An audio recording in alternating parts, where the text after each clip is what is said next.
The train wheels screamed against the metal tracks as Sarah gripped the wooden seat in front of her. Her knuckles turned white as the rail car swayed violently from side to side. Outside the dusty window, the Texas landscape blurred into brown and green streaks. She had been running for 3 days now, ever since she discovered what her husband planned to do with the money she had inherited from her father. Sarah pressed her hand against the small leather pouch hidden beneath her worn blue dress. Inside were the gold coins that represented her only chance at freedom. When she had overheard Thomas talking to his gambling friends about using her inheritance to pay his debts, she knew she had to escape. The bruises on her arms still ached from their last fight, when she had dared to question his plans. The other passengers in the rail car seemed unaware of her distress. An elderly man in a black suit dozed in the corner, his hat pulled low over his eyes. A young mother tried to quiet her crying baby while her husband stared out the window with tired eyes. Sarah envied them their normal problems, their ordinary lives. She had bought her ticket to San Antonio using the few dollars she had saved from her household allowance. Thomas would discover she was gone by now. He would be furious, and she knew he would come after her. The thought made her stomach twist with fear. She had seen what happened to women who tried to leave their husbands. Most were dragged back home in shame if they were lucky. Others simply disappeared. The train conductor, a middle-aged man with kind eyes and a graying mustache, walked down the aisle checking tickets. When he reached Sarah, she handed him her crumpled paper with shaking hands. He studied her face with concern, noticing her pale complexion and the dark circles under her eyes. "You all right, miss?" he asked quietly so the other passengers wouldn't hear. Sarah forced a smile and nodded. "Just tired from traveling," she lied. The conductor didn't look convinced, but he tipped his hat and moved on. Sarah turned back to the window, watching the endless prairie grass bend in the wind. She tried to imagine what her new life would be like in San Antonio. Maybe she could find work as a seamstress or a teacher. Maybe she could finally be free. But her hopeful thoughts were interrupted by a commotion near the front of the train. She heard shouting and the sound of running footsteps on the roof above. The other passengers began to murmur nervously, craning their necks to see what was happening.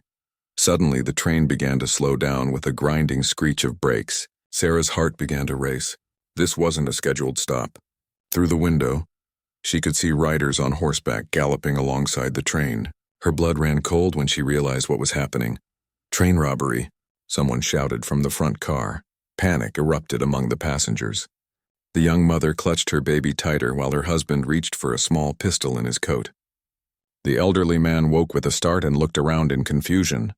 Sarah felt her world spinning as the reality of the situation hit her. She was trapped between her violent husband behind her and dangerous outlaws ahead. The train came to a complete stop with a final shuddering jerk. Outside, she could hear horses neighing and men shouting orders. Her hand instinctively moved to the pouch of gold coins. If the robbers found her money, she would have nothing left. No future, no hope, no chance of escape.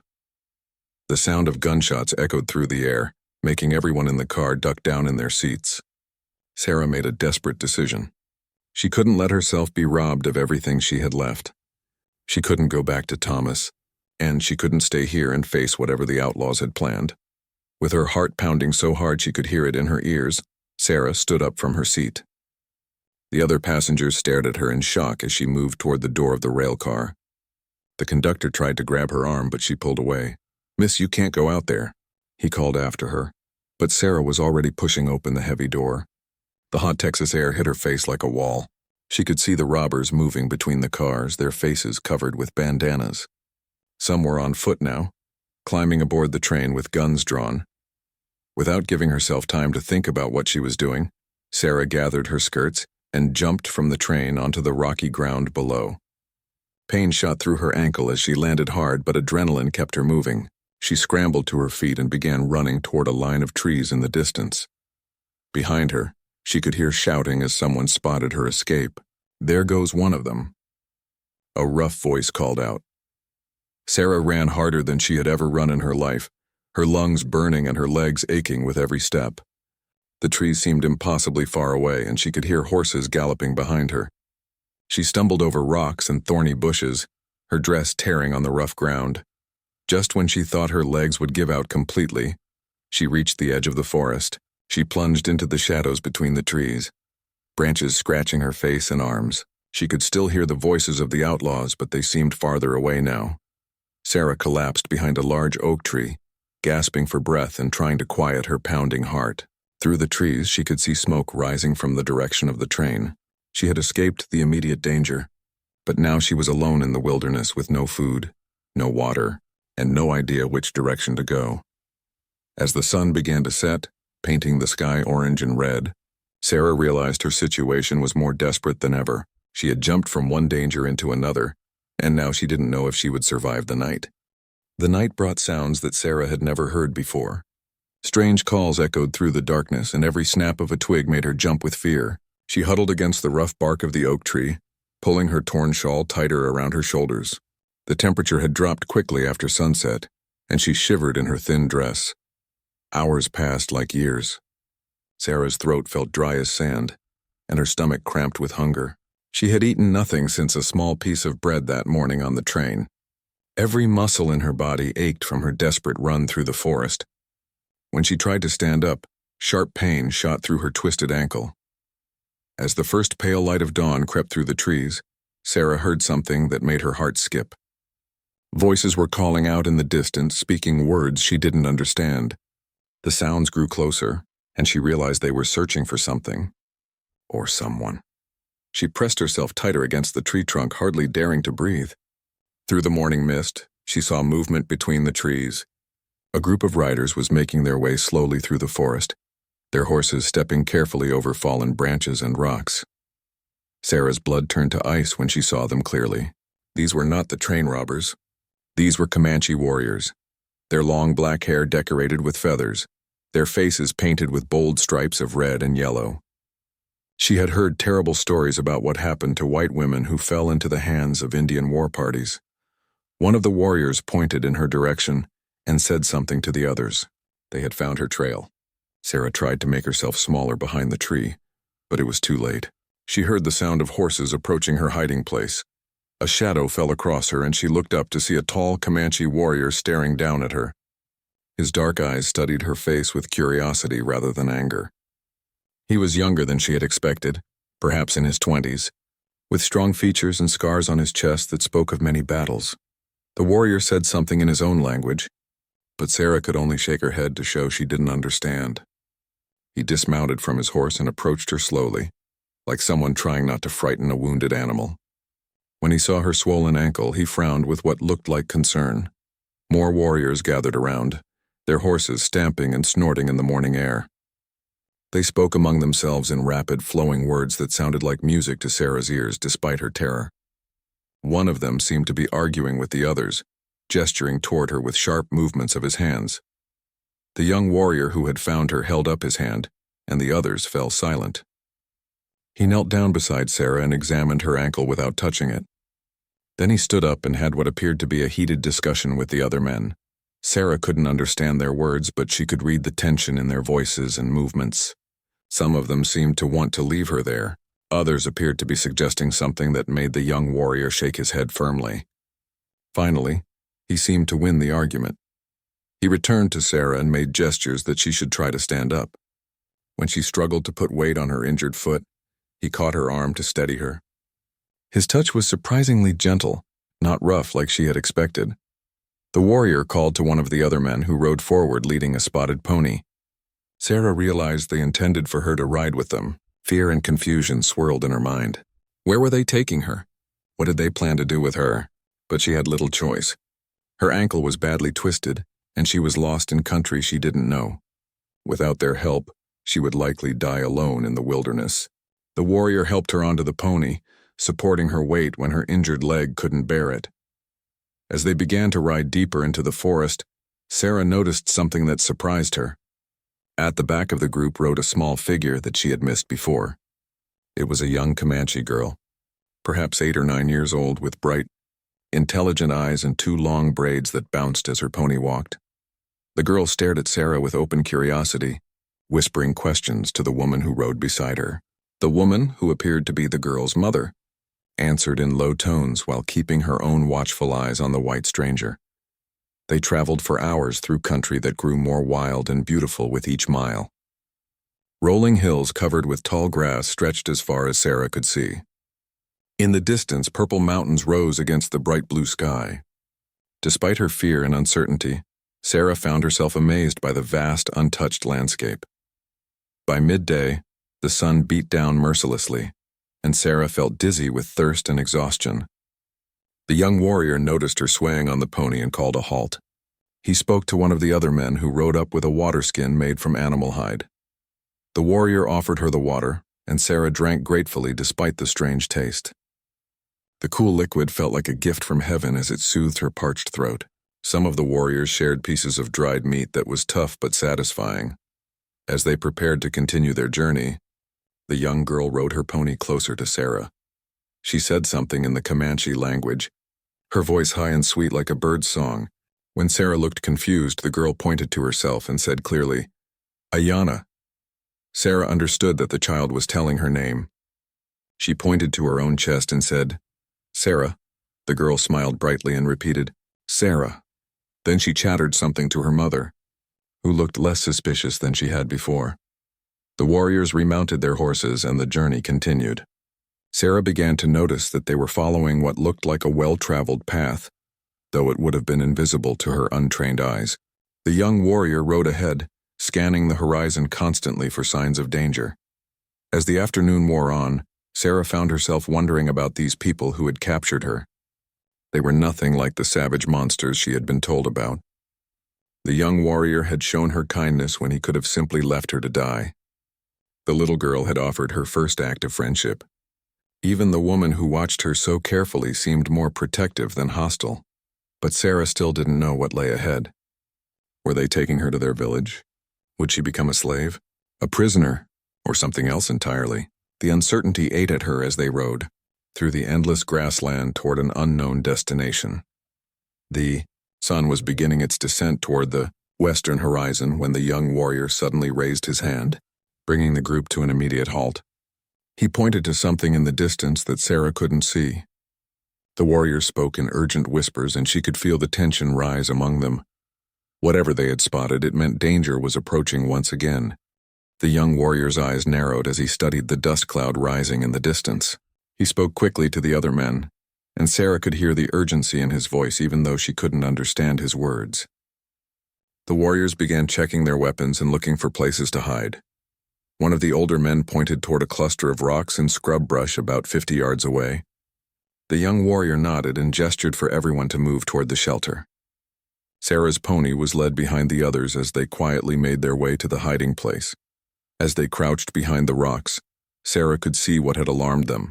A group of white men on horseback was approaching from the east, riding hard and kicking up clouds of dust.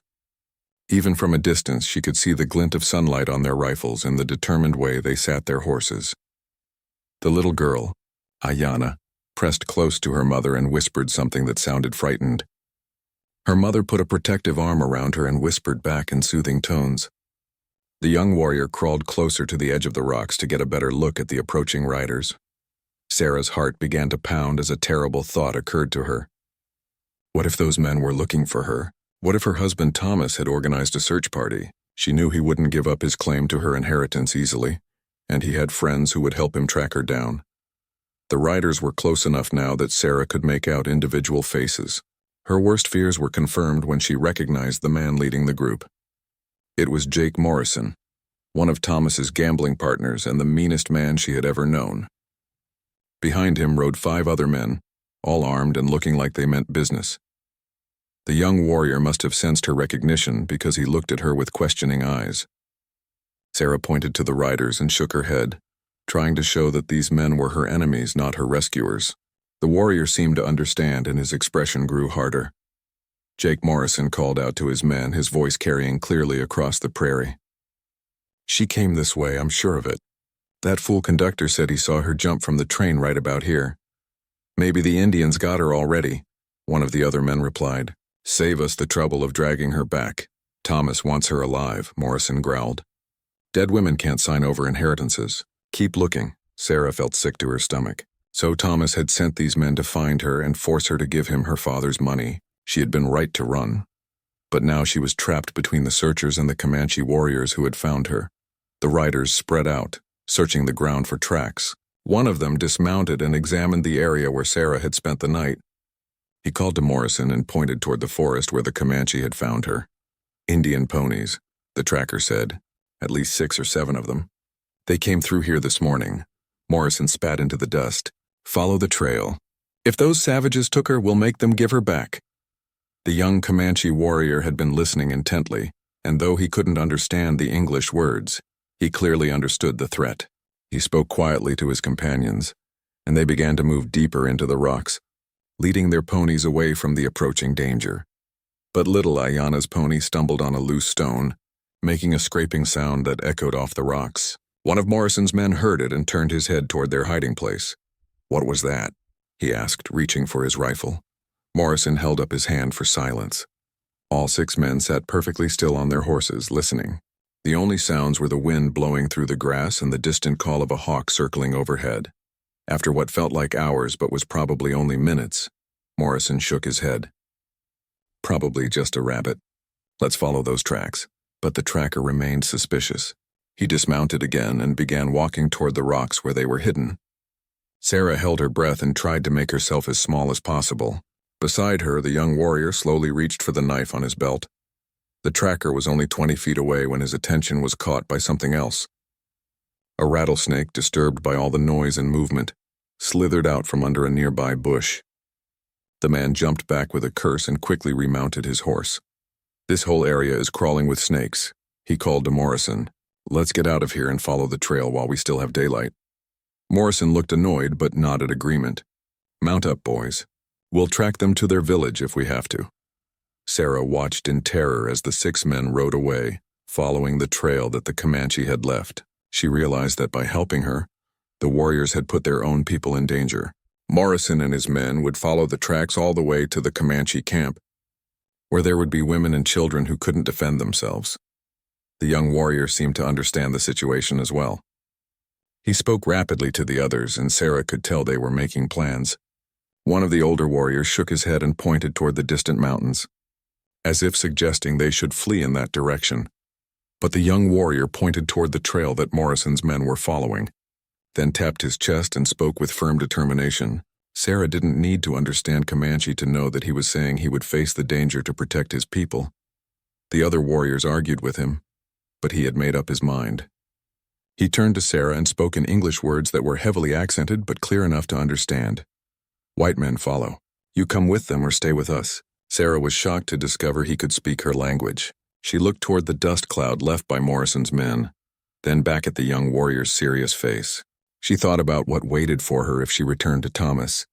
A lifetime of beatings, of having no control over her own life, of being treated like property instead of a person.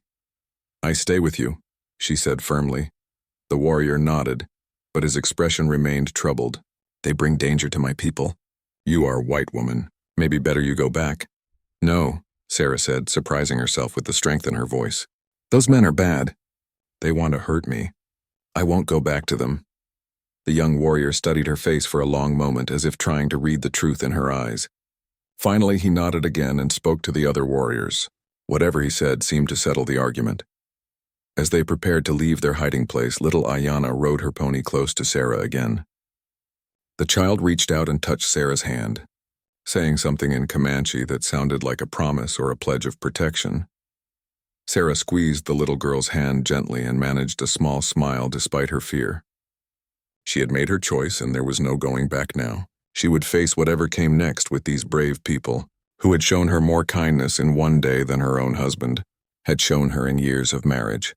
But as they rode away, from the rocks toward an uncertain future, Sarah couldn't stop thinking about the determination in Jake Morrison's voice. She knew he wouldn't give up easily, and she feared that her presence among the Comanche would bring terrible consequences for innocent people. They rode through the afternoon with the urgency of people who knew danger was following close behind. The young warrior, who Sarah learned was called Kiona, meaning brown hills, kept looking back toward the trail they had left. His jaw was set with determination, but she could see worry in his dark eyes. The landscape began to change as they traveled deeper into Comanche territory. The flat grasslands gave way to rolling hills dotted with mesquite trees and prickly pear cactus. In the distance, Sarah could see a line of cottonwood trees that marked the path of a river. The sight of water made her realize how thirsty she had become again. Ayana rode beside her mother, chattering in the musical Comanche language. Occasionally, she would point at something and say the word in her own tongue, then look at Sarah expectantly. Sarah began to understand that the child was trying to teach her. Pia, Ayana said, pointing at the water in the distance. Pia, Sarah repeated carefully, and the little girl clapped her hands with delight. Tuketu, Ayana said next, pointing at the sun overhead. Tuketu, Sarah said, and again the child smiled brightly. The woman who rode with Ayana watched this exchange with softening eyes. She spoke to Kiona, who turned in his saddle to look back at Sarah and his daughter. Sarah suddenly realized the connection she had missed before. Ayana was Kiona's child and the woman was his wife. As if reading her thoughts, Kiona slowed his horse to ride beside her. Ayana is my daughter, he said in his careful English. Nahimana is my wife. He pointed to the woman who nodded politely but kept her distance. She's beautiful, Sarah said, looking at the little girl. And very smart. Kiona's face softened with pride. She learns fast. Like her mother. He paused, then added, Nahimana does not trust white people. Bad things have happened. Sarah nodded, understanding completely. She had heard stories about the wars between the settlers and the Comanche, though she suspected the truth was more complicated than what she had been told. They reached the river just as the sun was beginning to set. The water ran clear and cool over smooth stones, and Sarah felt like crying with relief when Kiona helped her down from the pony so she could drink. She cupped the water in her hands and drank deeply, feeling strength return to her tired body. Nahimana knelt beside the stream with Ayana, filling water skins and speaking quietly to her daughter. The other warriors spread out along the riverbank, some watering their horses while others kept watch for any sign of pursuit. As darkness fell, they made camp in a grove of cottonwood trees near the water. The warriors built a small fire that would be hidden from distant eyes by the trees and rocks. Nahimana produced packets of food from her saddlebags, dried meat, some kind of flat bread, and berries that were sweet and tart at the same time. Sarah ate gratefully, though her stomach was so empty that even the small amount of food made her feel full. She tried to thank Nahimana in English, then attempted to repeat the Comanche word for thank you that Ayana had taught her earlier. Ura, Sarah said carefully. Nahimana looked surprised, then almost smiled. She said something to Kiona that made him nod approvingly. She says you learn fast too, he translated. As the fire burned down to glowing coals, one of the older warriors spoke urgently to Kiona. Sarah couldn't understand the words, but she could see the concern on everyone's faces. Kiona stood up and walked to the edge of the firelight, staring back in the direction they had come from. What is it? Sarah asked, though she feared she already knew. Smoke, Kiona said grimly. The white men have made camp. They are still following. Sarah felt her heart sink. How far behind us are they? Maybe 2 hours' ride. They will catch up tomorrow if we keep traveling slow. Sarah looked at her swollen ankle, which had grown worse during the day's ride. She was slowing them down, putting them all in danger. Maybe I should go back to them, she said quietly. I don't want your family to be hurt because of me. Kiona turned from his watch and walked back to where she sat. In the firelight, his face looked young and earnest despite the warrior's scars on his chest. You said those men want to hurt you. Is this true? Sarah nodded, not trusting herself to speak as memories of Thomas's anger flooded back. Then you do not go back, Kiona said firmly. Comanche do not give up people who ask for protection. Ayana, who had been listening to the conversation with wide eyes, spoke up in her clear young voice. She said something in Comanche that made all the adults turn to look at her. Nahimana looked shocked and began to argue with her daughter. But Ayana stood her ground, speaking with surprising determination for such a young child. She pointed at Sarah, then at herself, then spoke earnestly to her father. Kiona listened to his daughter's words, his expression growing more serious with each sentence. When she finished speaking, he was quiet for a long moment, staring into the dying fire. What did she say? Sarah asked. Kiona looked up at her, and she was surprised to see something that looked like respect in his eyes. She says you jumped from the iron horse to escape bad men. She says that makes you brave, like a Comanche warrior. She says... He paused, as if the words were difficult to translate. She says the spirit sent you to us for a reason, and we should not turn away from what the spirits have given us. Sarah felt tears prick her eyes. This child, who barely knew her, had spoken up to defend her when her own husband had wanted to steal from her and hurt her. Nahimana spoke again, her voice softer now. She looked at Sarah with new understanding, then said something to her husband that made him nod. My wife says if you wish to stay with us, you must understand. The life of the Comanche is not easy. We have many enemies. The white soldiers hunt us. Other tribes sometimes fight with us. There is not much food and we move often. But you are free, Sarah said, and the word tasted like honey on her tongue. Kiona smiled for the first time since she had known him. Yes, we are free. One of the other warriors called out softly from the edge of the camp. He had been watching the back trail, and now he was pointing at something in the darkness. Sarah could see a faint orange glow on the horizon behind them. The white men have made their fire bigger, Kiona said, his smile disappearing. They want us to know they are coming. Sarah felt a chill that had nothing to do with the night air. Morrison and his men were sending a message.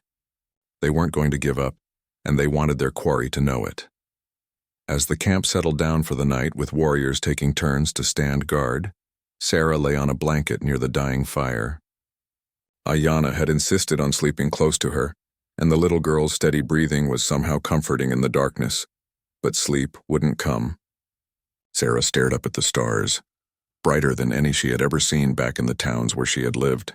Tomorrow would bring another day of flight, another day of danger for these people who had shown her kindness when they could have simply left her to die.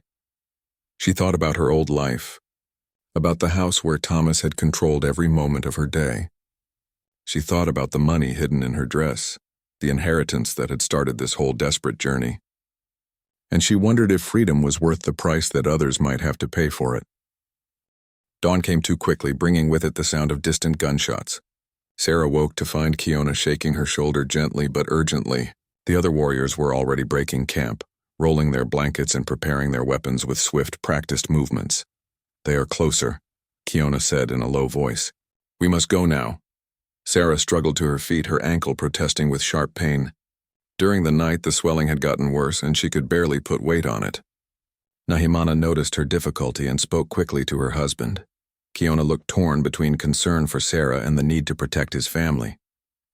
He glanced toward the sound of the gunshots, which seemed to be coming from just a few miles behind them. His jaw tightened with decision. You will ride with Nahimana, he said. Her horse is stronger and faster. Before Sarah could protest, Nahimana was helping her onto the back of her spotted mare. The Comanche woman's strong arms supported Sarah as they mounted, and Sarah could feel the tension in her body. Despite her earlier kindness, Nahimana was clearly unhappy about having her escape complicated by an injured white woman. Ayana rode close beside them on her small pony, her young face serious with worry. She kept looking back toward the sound of the guns, and Sarah could see fear in the child's dark eyes. The little girl was old enough to understand that danger was following them. They rode hard through the morning, following trails that only the Comanche could see. Kiona led them through dry creek beds and around rocky hills, always choosing paths that would be difficult to follow. But even with his skill at hiding their trail, the sound of their pursuers grew steadily closer. By midday, the gunshots were close enough that Sarah could hear men's voices shouting to each other. Morrison's voice carried clearly across the prairie, ugly with anger and determination. I can see their dust, he yelled. They can't be more than a mile ahead of us now. Kiona called a halt behind a cluster of boulders and spoke rapidly to his warriors. Sarah could tell they were arguing about something important. One of the older men kept pointing at her and shaking his head while Kiona spoke with quiet intensity. Finally, Kiona turned to Sarah with a grim expression. There is a place ahead where the trail splits. We can go 3 different ways. My men think we should separate.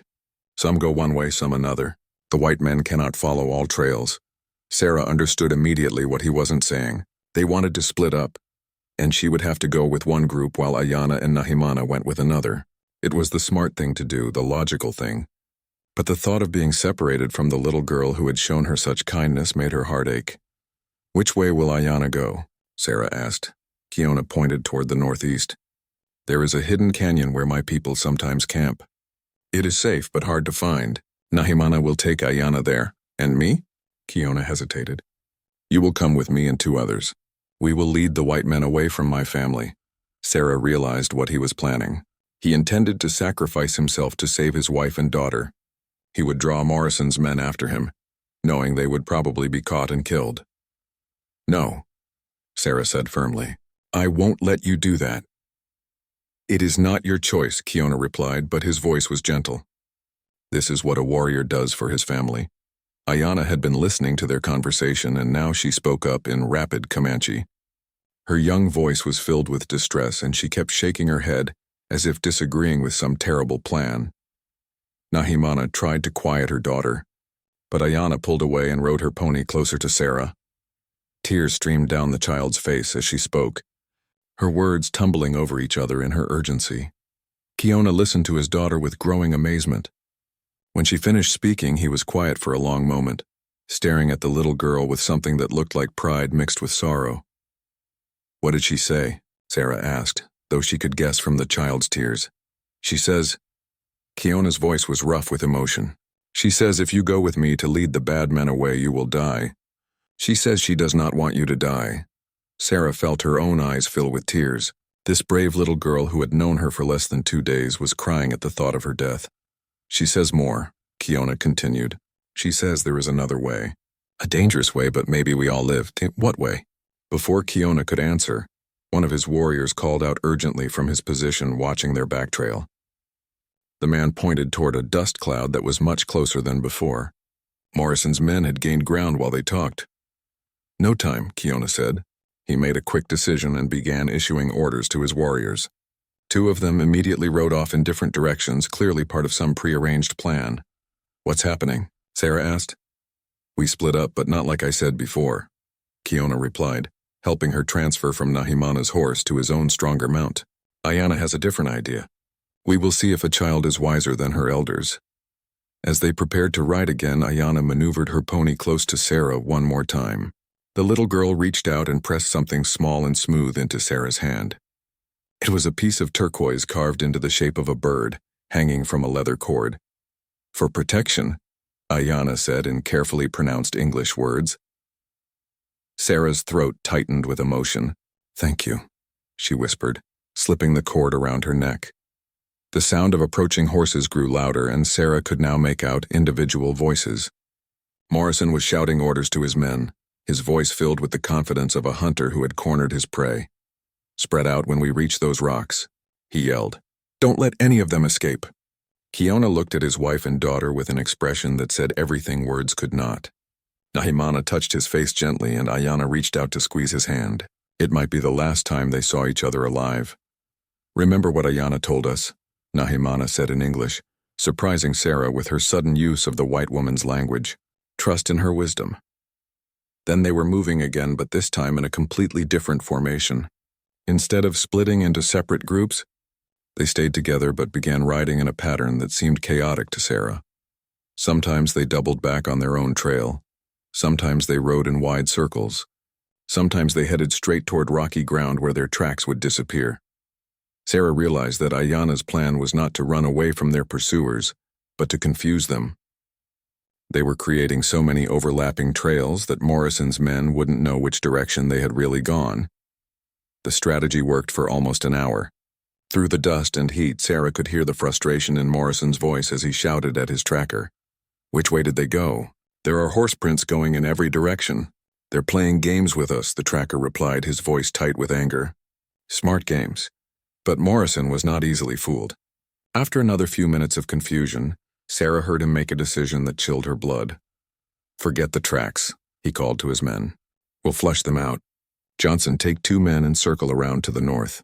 Williams, you and Cooper go south. Me and Henderson will push straight through the middle. If they're hiding in these rocks, we'll find them. Sarah felt Kiona's body tense as he understood the new strategy. The white men were no longer following their false trails. Instead, they were surrounding the entire area, making escape impossible. As if sensing their desperate situation, Ayanna rode her pony closer to Sarah and Kiona. The little girl's face was pale with fear, but her voice was steady when she spoke in Comanche. Kiona listened to his daughter's words, and for a moment Sarah thought she saw him smile despite their terrible situation. What did she say? Sarah asked quietly.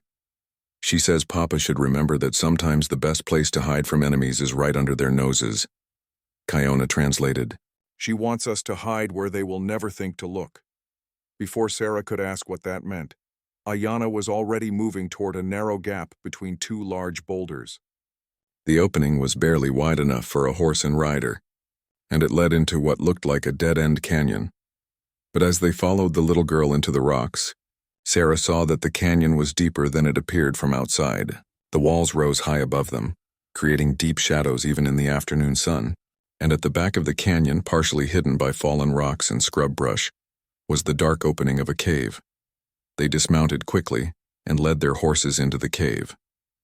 The opening was larger than it looked from outside, and the ceiling was high enough that they could stand upright. As her eyes adjusted to the darkness, Sarah could see that the cave went back much farther than she had expected. Ayana moved through the darkness like she had been there before, leading them deeper into the cave until they reached a chamber where light filtered down from cracks in the rock ceiling above. Here they stopped, and Kiona spoke in whispers to his warriors. From somewhere outside they could hear Morrison's voice echoing off the canyon walls. "Check every crack and crevice," he ordered. "They've got to be hiding somewhere in these rocks." Sarah held her breath as the sound of boots and horse hooves grew closer to their hiding place. Through the cave opening, she could see the shadow of a man on horseback as he passed by the entrance. For several terrifying minutes, the searchers moved around the canyon, their voices bouncing off the stone walls. At one point, someone dismounted and walked so close to the cave entrance that Sarah was sure they would be discovered. But Ayana had chosen well. The opening was hidden by rocks and bushes, and unless someone knew exactly where to look, it was nearly invisible. Finally, after what felt like hours, Morrison's frustrated voice called his men back together. "They're not here," he snarled. "Must have gotten through before we closed the circle. Mount up. We'll pick up their trail on the other side of these rocks." The sound of horses gradually faded as the searchers moved on, but Kiona made them wait in the cave until long after the voices had disappeared completely. Only when he was certain the white men were truly gone did he allow them to venture back toward the entrance. As they emerged from their hiding place, Sarah looked at little Ayana with new respect. The child had not only saved all their lives, but she had done it with a wisdom that seemed far beyond her years. "How did you know about this cave?" Sarah asked. Ayana smiled and chattered something in Comanche that made her parents laugh with relief and pride. "She says her grandmother brought her here once to gather special stones for medicine," Kiona translated. "She says the spirits of this place protect people who need help." Sarah touched the turquoise bird hanging around her neck and wondered if the little girl might be right about the spirits. Somehow, against all odds, they had escaped their pursuers, but she knew Morrison wouldn't give up easily. He would keep looking, and next time they might not be so lucky. They stayed in the cave until the sun began to set, waiting to make sure Morrison's men had truly given up their search. During those quiet hours, Sarah learned more about the family that had saved her life. Nahimana spoke more English than she had first revealed, and she told Sarah about their life following the buffalo herds and avoiding the white soldiers who wanted to force all Comanche onto reservations. She spoke of friends and relatives who had been killed or captured, of children taken away to government schools where they were forbidden to speak their own language. "The white man's world grows bigger every year," Nahimana said sadly. "Our world grows smaller." Ayana sat close to Sarah, continuing her language lessons and asking questions about the white woman's world, with the endless curiosity of childhood. She wanted to know about the iron horse that Sarah had jumped from, about the big towns where many people lived close together, and about the strange clothes that white women wore. When Sarah tried to explain about corsets and long skirts and the many layers of clothing she normally wore, Ayana giggled and said something in Comanche that made her parents smile. "She says white women must be very cold all the time to need so many clothes," Kiona translated. "She thinks it would be hard to ride a horse or run fast dressed like that." Sarah looked down at her torn and dirty dress, then at the practical leather clothing worn by the Comanche women. "She's right," Sarah admitted. "These clothes are not made for freedom." As darkness fell, they finally ventured out of the cave. The stars were brilliant in the clear night sky, and Sarah could hear the distant howling of coyotes. But there was no sign of Morrison's men, no orange glow of campfires on the horizon. They rode through the night, following trails that seemed to exist only in Kiona's memory. Sometimes they traveled along dry creek beds where their horses' hooves made no sound on the sandy bottom. Sometimes they picked their way across rocky ground that would show no tracks. By dawn, they had reached a place that took Sarah's breath away. Before them stretched a vast valley filled with green grass and wildflowers. A clear stream wound through the center, lined with cottonwood trees whose leaves rustled in the morning breeze. In the distance, purple mountains rose against the brightening sky. But what made Sarah gasp with wonder was the sight of the Comanche village spread across the valley floor. Dozens of buffalo hide teepees stood in neat groups, their conical shapes beautiful against the grassland. Smoke rose from cooking fires, and Sarah could see people moving about their morning tasks. Children ran between the teepees, their laughter carrying on the wind. Women worked at stretching hides and tending fires. Men cared for the large horse herd that grazed nearby. It was a scene of peaceful, normal life that seemed impossible after the danger and fear of the past few days. As they rode into the village, people came out to greet them. Sarah could feel curious eyes studying her, and she heard voices speaking in the flowing Comanche language. Some of the looks were friendly, others suspicious, but all were filled with interest at the sight of a white woman traveling with their warriors. An elderly woman with silver-streaked hair and kind eyes approached their group. She spoke to Kiona with obvious authority, and Sarah realized this must be someone important in the tribe. After listening to Kiona's explanation of what had happened, the woman turned to study Sarah with intelligent dark eyes. "This is my mother, Winona," Kiona said. "She is a healer and a wise woman. She wants to look at your ankle." Before Sarah could protest, Winona was helping her down from the horse and examining her injured foot with gentle but experienced hands. The old woman spoke to herself in Comanche as she felt the swollen joint, then gave what sounded like instructions to several younger women. Within minutes, Sarah found herself sitting on soft furs inside Winona's teepee, while the elderly woman prepared some kind of medicine. The inside of the teepee was larger and more comfortable than Sarah had expected, with beautiful designs painted on the hide walls and neat arrangements of household goods. Winona mixed herbs and roots into a paste that smelled sharp and medicinal. As she worked, she spoke to Sarah in a mixture of Comanche and broken English. "Foot bad hurt," she said, gently applying the herbal mixture to Sarah's ankle. "This help. You stay still. Let medicine work." Ayana had followed them into the teepee and now sat cross-legged beside Sarah, chattering excitedly to her grandmother about their adventures. Sarah couldn't understand the words, but she could tell from the child's animated gestures that she was describing their escape from Morrison's men. Winona listened to her granddaughter's story with growing amazement.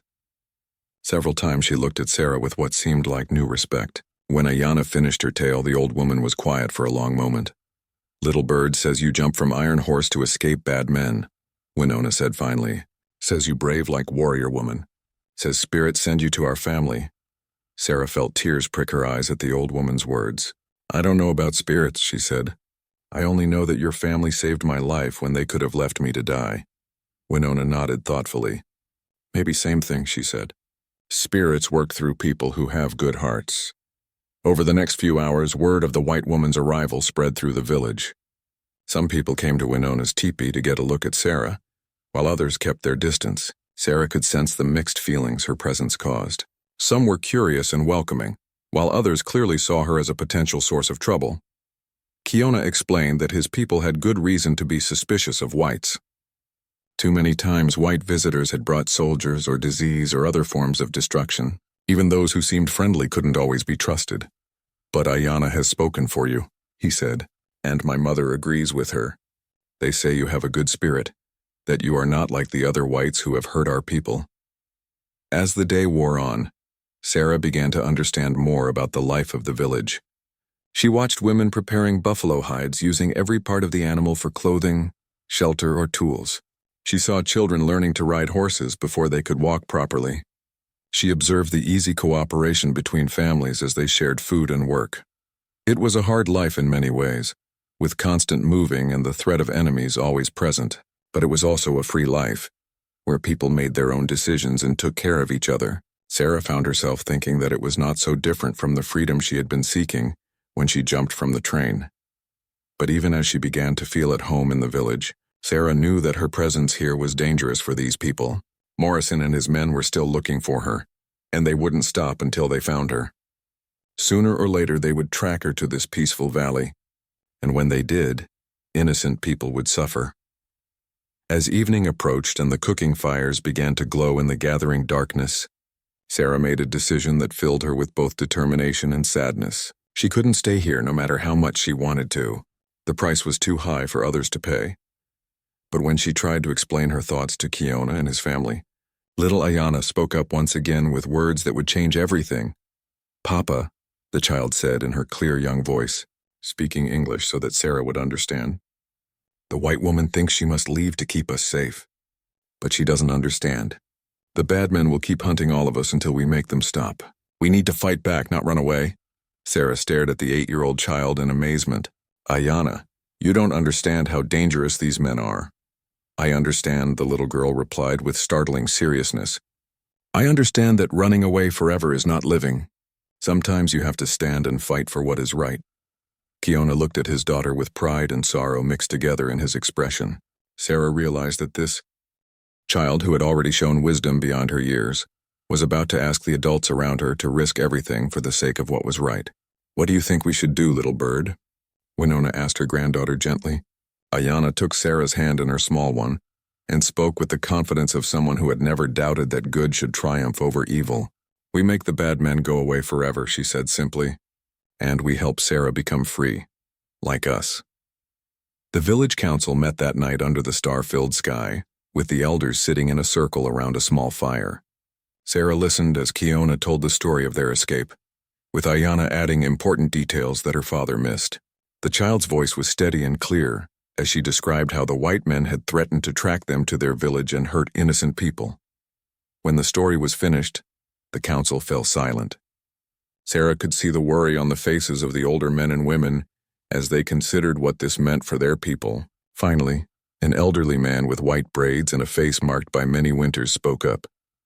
"These white men will not stop hunting," he said in English that was slow but clear. "They will bring soldiers if they must. Our people have seen this before." Another elder nodded agreement. "Perhaps it would be better to give them what they want. Send the white woman back to her own people before more trouble comes to us." Sarah's heart sank, though she understood their reasoning. But before she could speak, Ayana stood up from where she had been sitting beside her grandmother. The little girl walked to the center of the circle with the confidence of someone much older. "Grandfather," she said respectfully to the elderly man who had spoken, "you teach us that the Comanche do not abandon people who ask for help. You teach us that we protect the weak from those who would hurt them. Sarah is like a sister to me now. Would you give up your own daughter to bad men who want to hurt her?" The old man's eyes widened at the child's words. Around the circle, Sarah could see surprise and admiration on the faces of the other elders. It was unusual for such a young person to speak at council, but Ayana's words carried weight because of their truth. Winona stood up and placed her hand on her granddaughter's shoulder. "The child speaks wisdom," she said, "but wisdom must be balanced with caution. These white men are dangerous. If we fight them, people may die." "People will die anyway," Ayana replied with startling directness. "They will die running and hiding and being afraid. That is not how Comanche people should live." Sarah felt she had to speak. "I don't want anyone to be hurt because of me," she said, rising to her feet. "Maybe I should go back. Maybe I can find another way to be free." "There is no other way," Ayana said firmly, turning to face Sarah. "I have listened to your heart while you sleep. You are afraid to go back because you know that man will hurt you badly, maybe kill you. Running away again will not make you safe." The council members exchanged glances at the child's perceptive words. Sarah realized that Ayana had understood more about her situation than she had revealed to anyone. "What do you think we should do, little wise one?" asked another elder, this one a woman with gentle eyes and silver hair. Ayana looked around the circle of adults, her young face serious in the firelight. "Sarah has something those bad men want very much. Gold coins from her father, but she also has something they fear." "What is that?" Kiona asked his daughter. "The truth," Ayana said simply. "She knows things about the bad men that could get them in trouble with their own people. She heard them talking about stealing money and hurting people. If the right white people knew what these men do, they would be punished." Sarah's eyes widened as she understood what the child was suggesting. "You want me to go to the authorities? Tell them about Thomas and Morrison?" "Not just tell," Ayana said, shaking her head. "Show them. Make them see with their own eyes what kind of men they are."